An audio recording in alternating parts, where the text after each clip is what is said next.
Hala, kadalasan daw niloloko ngayon yung mga magaganda. Kinakabahan ako. No, no, no, no.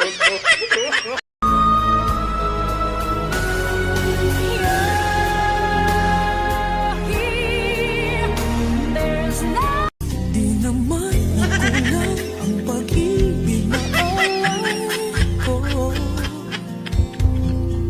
Di ba halos ang buhay ko ang pinigay sa'yo?